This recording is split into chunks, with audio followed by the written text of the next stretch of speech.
नमस्कार मित्रों, मैं महाराज कुमार गुप्ता दक्ष स्टडी परिवार में आपको स्वागत करते हैं। 15 दिसंबर का करंट अफेयर्स लाया गया है जो अति महत्वपूर्ण प्रश्न है या SSC, BSSC, CGL, banking, defence या किसी भी अदर एग्जाम के यदि कम्पिटिटिव एग्जाम का आप तैयारी कर रहे हैं तो यह वीडियो आपके एग्जाम्स में बहुत ही हेल्पफुल होने वाला है। अतः सभी प्रश्न को बारीकी से आप ध्यान दीजिए। सभी प्रश्न का विश्लेषण बहुत ही ढंग से किया गया है। यदि आप इस वीडियो को अंतिम समय तक देख लेते हैं तो आपको एग्जाम में एकदम निश्चित है कि करंट अफेयर्स पकड़ा जाएगा तो पकड़ा जाएगा। प्रतिदिन सुबह 7 बजे क्लास लिए जाते हैं, ठीक है। यदि आप पहली बार चैनल में विजिट कर रहे हैं तो चैनल को जरूर सब्सक्राइब कर लें। और बिना समय गंवाए हुए आज के प्रथम प्रश्न पर बच्चों ध्यान दीजिए। हाल ही में सार्वभौमिक स्वास्थ्य कवरेज दिवस कब मनाया गया? बहुत ही महत्वपूर्ण प्रश्न आपका है कि हाल ही में सार्वभौमिक स्वास्थ्य कवरेज दिवस कब मनाया गया। तो मित्रवर इसका आंसर हो जाएगा आपको 12 दिसंबर को। कब मनाया गया? 12 दिसंबर को, ठीक है। सार्वभौमिक स्वास्थ्य कवरेज दिवस कब मनाया गया?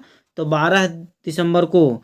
अब हम लोग चलते हैं थोड़ा दिसंबर के महत्वपूर्ण दिवस पर। तो 1 दिसंबर को जो मनाया गया विश्व एड्स दिवस मनाया गया। 1 दिसंबर को क्या मनाया गया? विश्व एड्स दिवस मनाया गया। विश्व एड्स दिवस का थीम था द लेट कम्युनिटीज लीड, ठीक है। और 1 दिसंबर को बीएसएफ स्थापना दिवस भी मनाया जाता है। 1 दिसंबर को बीएसएफ की स्थापना दिवस भी मनाया जाता है। 2 दिसंबर को ध्यान दीजिएगा, 2 दिसंबर को विश्व कंप्यूटर साक्षरता दिवस मनाया जाता है। राष्ट्रीय प्रदूषण नियंत्रण दिवस मनाया जाता है 2 दिसंबर को। और 2 दिसंबर को अंतर्राष्ट्रीय गुलामी उन्मूलन दिवस भी मनाया जाता है, ठीक है। इसके बाद हम लोग चलेंगे 3 दिसंबर। 3 दिसंबर को विश्व विकलांग दिवस भी मनाया जाता है।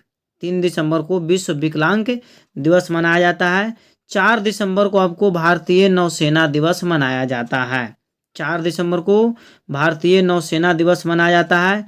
5 दिसंबर को विश्व मृदा दिवस या राष्ट्रीय स्वयंसेवी दिवस मनाया जाता है। बहुत ही महत्वपूर्ण प्रश्न है कि 5 दिसंबर को विश्व मृदा दिवस या राष्ट्रीय स्वयंसेवी दिवस मनाया जाता है। 6 दिसंबर महापरिनिर्वाण दिवस मनाया जाता है। महापरिनिर्वाण दिवस मनाया जाता है 6 दिसंबर को। 7 दिसंबर को मित्रों है सशस्त्र सेना झंडा दिवस। सशस्त्र सेना झंडा दिवस 7 दिसंबर को मनाया जाता है। अंतर्राष्ट्रीय नागरिक उड्डयन दिवस भी 7 दिसंबर को मनाया जाता है। 8 दिसंबर में हम लोग चलेंगे। 8 दिसंबर को बोधि दिवस मनाया जाता है। 9 दिसंबर को अंतर्राष्ट्रीय भ्रष्टाचार विरोध दिवस मनाया जाता है। और 10 दिसंबर को मानवाधिकार दिवस मनाया जाता है। बहुत ही महत्वपूर्ण प्रश्न आपका है कि 10 दिसंबर को मानवाधिकार दिवस मनाया जाता है।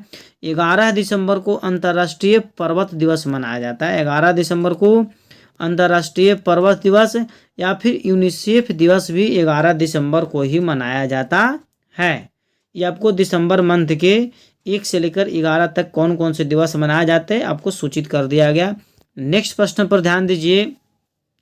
हाल ही में किस देश ने पृथ्वी पर सबसे गहरी प्रयोगशाला शुरू किया है?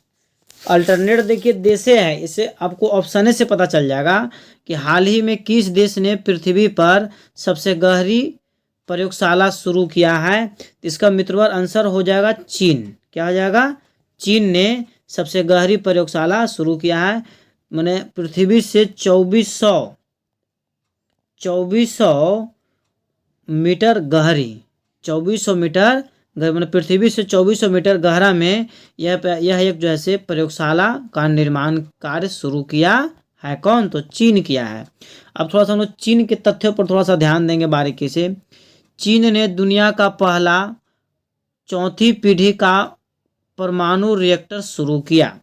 नंबर 2, चीन ने दुनिया का सबसे तेज इंटरनेट लॉन्च किया। नंबर 3 है कि फिलीपींस ने चीन के बेल्ट एंड रोड इनिशिएटिव से बाहर निकलने की घोषणा की, ठीक है। अगला पॉइंट है कि चीन ने झाओ जिंग को अफगानिस्तान में अपना नया राजदूत नियुक्त किया। अब हम लोग चीन के थोड़ा सा बातों पर ध्यान देते हैं। चीन से रिलेटेड हिस्ट्री। कहने का मतलब है कि चीन की राजधानी कहाँ है। तो चीन की राजधानी आपका बीजिंग है। चीन की राजधानी कहाँ है? बीजिंग है। और चीन का जो राष्ट्रपति है शी जिनपिंग है। चीन के राष्ट्रपति कौन है? शी जिनपिंग है।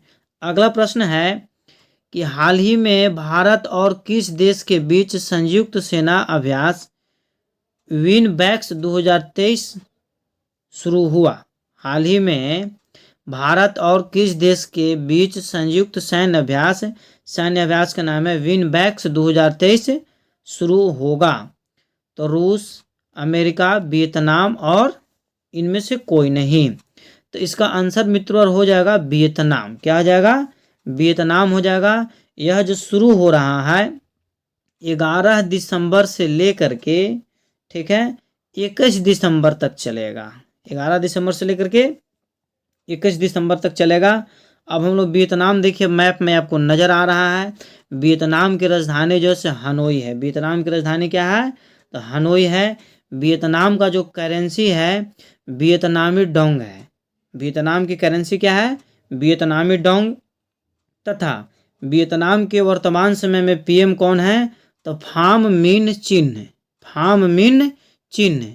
अगला प्रश्न पर मित्रों ध्यान देंगे कि हाल ही में किसे COP28 शिखर सम्मेलन में गेम चेंजिंग इनोवेटर अवार्ड मिला है? ठीक है, हाल ही में किसे COP28 शिखर सम्मेलन में गेम चेंजिंग इनोवेटर अवार्ड मिला है? तो इसका आंसर बच्चों हो जाएगा डॉक्टर अतुल शाह को। किनको मिला है?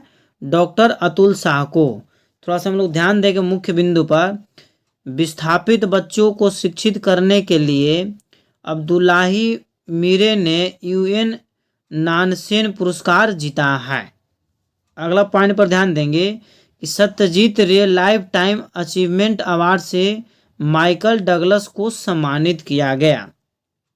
शिक्षा के लिए वाइज पुरस्कार सफीना हुसैन ने जीता है। शिक्षा के लिए वाइज पुरस्कार सफीना हुसैन ने जीता है। अगला पॉइंट है कि 2023 का बुकर पुरस्कार पॉल लिंच को दिया गया। 2023 का बुकर पुरस्कार पॉल लिंच को दिया गया। अगला पॉइंट है कि नेशनल मेटलर्जिस्ट अवार्ड से डॉक्टर देवाशीष भट्टाचार्य को सम्मानित किया गया। अगला पॉइंट है कि पंजाबी साहित्य के लिए धाहान पुरस्कार पाने वाले पहली महिला हैं। पंजाबी साहित्य के लिए धाहान पुरस्कार पाने वाली पहली महिला हैं। नेक्स्ट प्रश्न पर मित्रों ध्यान दीजिए।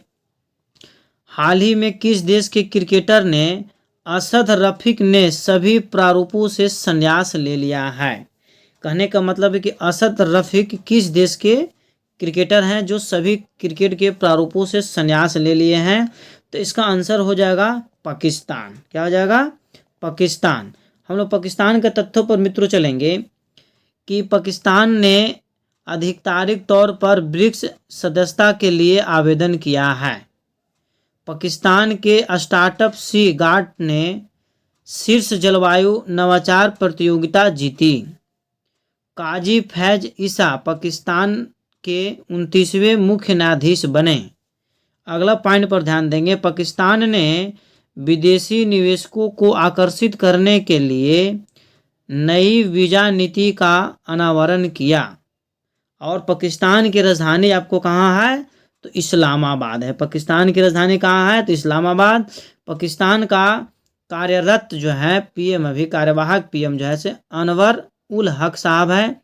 और वहाँ के प्रेसिडेंट जो है से राष्ट्रपति आरिफ अलवी हैं। ठीक है। और पाकिस्तान का मुद्रा जो है से पाकिस्तानी रुपया है।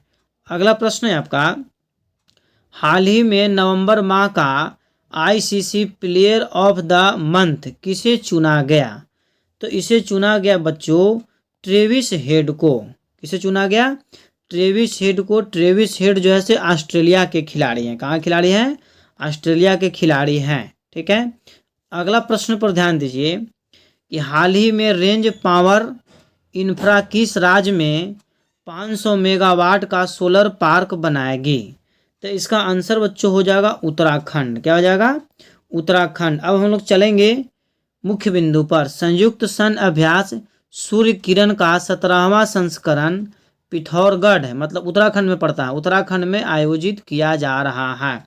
अर्थात पूछ देगा कि सूर्य किरण का 17वां संस्करण किस राज्य में आयोजित किया जा रहा है, तो उत्तराखंड में। जगह का नाम पूछ देगा तो पिथौरगढ़ में।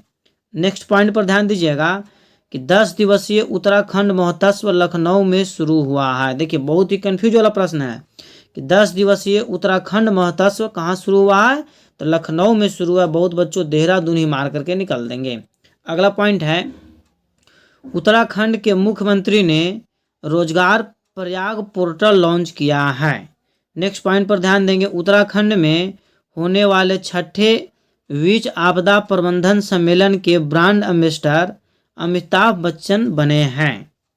नेक्स्ट पॉइंट पर ध्यान दें, उत्तराखंड में हरेला पर्व 2023 में शुरू हुआ है। अर्थात आपसे पूछ सकता है कि हरेला पर्व प्रत्येक वर्ष कहाँ मनाया जाता है, तो उत्तराखंड में मिलाया जाता है, उत्तराखंड में मनाया जाता है। उत्तराखंड का जो सीएम है पुष्कर सिंह धामी है। उत्तराखंड के सीएम कौन है, तो पुष्कर सिंह धामी। उत्तराखंड की राजधानी कहाँ है, तो देहरादून है। और उत्तराखंड के गवर्नर जनरल कौन है, तो गुरमीत सिंह। अगला प्रश्न पर ध्यान देंगे मित्रों, हाल ही में किस देश ने पृथ्वी पर सबसे गहरी प्रयोगशाला शुरू की है? हाल ही में किस देश ने पृथ्वी पर सबसे गहरी प्रयोगशाला शुरू की है, तो चाइना। क्वेश्चन दोबारा रिपीट आपको हो गया है, चाइना के बारे में जिक्र भी कर दिए हैं। ठीक है, अगला पॉइंट पर ध्यान दीजिए।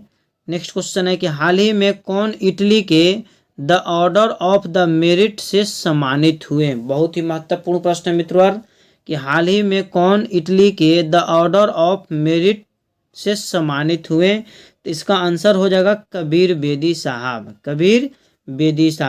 ठीक है, इस प्रकार की वीडियो प्रतिदिन देखने के लिए चैनल को आप जरूर सब्सक्राइब कर लें।